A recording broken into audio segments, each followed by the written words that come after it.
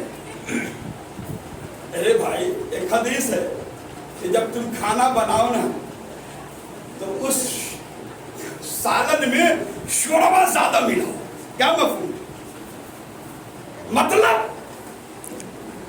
اس میں شوربا زیادہ ڈالو, پانی زیادہ ڈالو. آج کل تو بھونا کھانے کی عادت ہے, ایک دم تڑا بھونا ہو, اماں نے بنا دیا شوربے دار, پٹک دیا, پھینک دیا. ارے یہ پانی والا کیا بنائی ہے؟ اب میں نے کہا بیٹا حضور کا فرمان ہے, مصطفیٰ فرماتے ہیں کہ جب سالن بناؤ تو شوربا زیادہ ڈالو, شوربا زیادہ ڈالو. کیا مفہوم ہے؟ یہ حضور کا یہ مقصد نہیں ہے کہ آپ کو پانی والا کھلایا جائے. اگر اللہ نے طاقت و قوت دی ہے, مال و زر دیا ہے, نعمتوں سے نوازا ہے, تو بہترین بھونا کھاؤ, زیادہ بناؤ, اپنے پڑوسی کو بھی دے دیا, اپنے اگل بغل والے کو بھی دے دیا کرو. اور زیادہ شوربا کا یہی مطلب ہے کہ زیادہ شوربا ڈالو, تمہارے بھونے کی خوشبو کہیں پڑوس میں چلا جائے اور اس خوشبو سے اس کا دل لرزنے لگے, کانپنے لگے, اور اس کے پاس نہ ہو تو اپنے بچوں کو وہ کیا کہے گا, اپنے بچوں کو وہ کیسے صبر دے گا. میرے بھائی, اس لیے مصطفیٰ نے کہا, مصطفیٰ جان رحمت صلی اللہ تعالی وسلم نے کہا, اے میری امت شوربے میں پانی ملا دیا کرو, سالن میں پانی ملا دیا کرو, اور پھر اس میں سے کچھ نکال کر اپنے اڑوس پڑوس میں بھی دے دیا کرو, تقسیم کر دیا کرو. میرے بھائی, جہاں آپ کھاتے ہیں اپنے پڑوسی کا ضرور خیال رکھیے گا. جہاں آپ اچھا کپڑا پہنتے ہیں, اگر آپ کے ماں باپ آپ سے الگ ہیں تو کیا ہو؟ میرے بھائی, باپ الگ ہی ہے نا, کیا ہو گئے؟ باپ باپ ہے نا. سب رشتے بدل سکتے ہیں, لیکن باپ اور ماں کا جو رشتہ ہے وہ ہمیشہ برقرار رہتا ہے. تاریخ اٹھائیے, پڑھیے, مسلمان ہونے والے مسلمان ہو رہے ہیں, کنورٹ ہوئے مسلمان, آ گئے مسلمان. ابا کا نام کیا ہے؟ تو فلاں کمار, فلاں کمار, فلاں کمار. مطلب اس وقت بھی یہ کمار کا مسئلہ یہ ہے کہ تم کنورٹ ہوئے ہو, تمہارے ابا کنورٹ نہیں ہوئے, وہ قدر نہیں.